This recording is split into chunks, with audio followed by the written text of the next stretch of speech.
All right, let's cross over back live now to Cairo and talk to one of our correspondents there. He works on our web desk. Just tell us what you're seeing there down in Tahrir Square. I'm currently I'm high up. I'm in a high vantage point, and I can see the crowd in Tahrir. I would estimate it to be at least 2,000 to 3,000 people. Large groups keep arriving, and there seems to be no army cordons preventing them from doing so. So there's groups of about 100 arriving every few minutes. It's an absolutely massive crowd in Tahrir, the biggest I've seen since I got here. And what sort of military presence and security presence is there on the streets? I mean, is the army still blocking routes leading to the square? How did you get down to the square?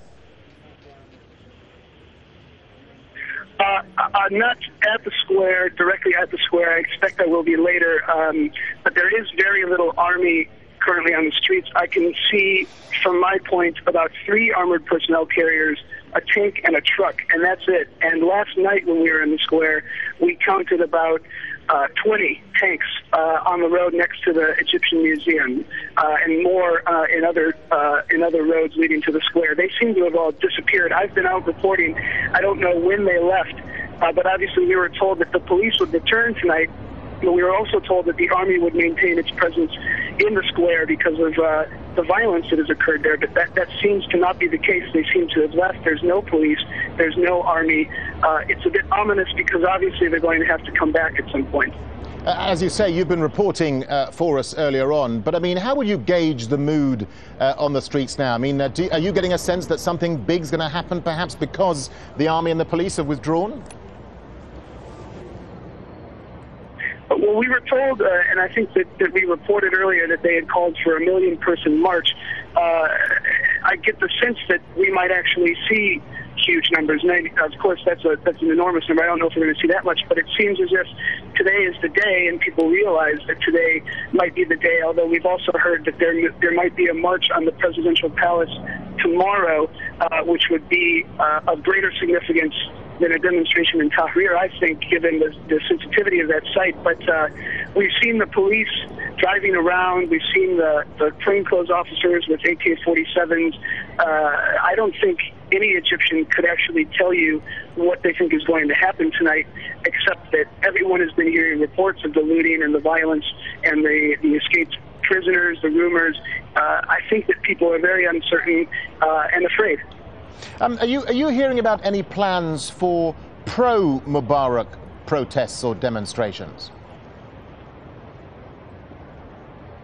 I haven't personally heard of any plans for pro-Mubarak demonstrations. However, when we visited one of these sort of impromptu police press conferences that they've been holding at police stations throughout the city, this was in a neighborhood called Doi, in front of the police station there.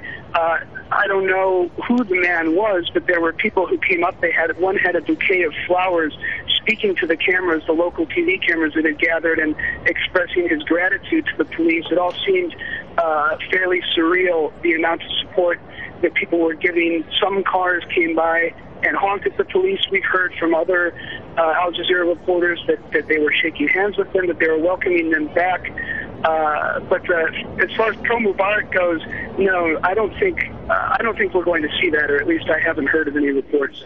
What about access to the internet and mobile phone services? I mean, are they still severely disrupted?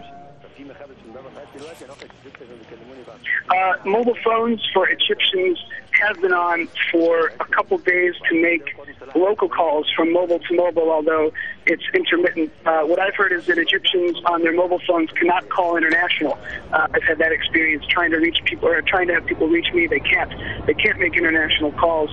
From a landline, it seems fairly reliable. Not from a mobile. Internet is still completely inaccessible, except in a few locations throughout the city, I think, that remain connected to the last internet service provider in Egypt, newer ISP. They're still receiving internet. We here have access, I hesitate to say how, but we're still able to access the internet ourselves. But overall, throughout the country, still the kill switch seems to be on for the internet in Egypt. Okay, all right. Thank you very much.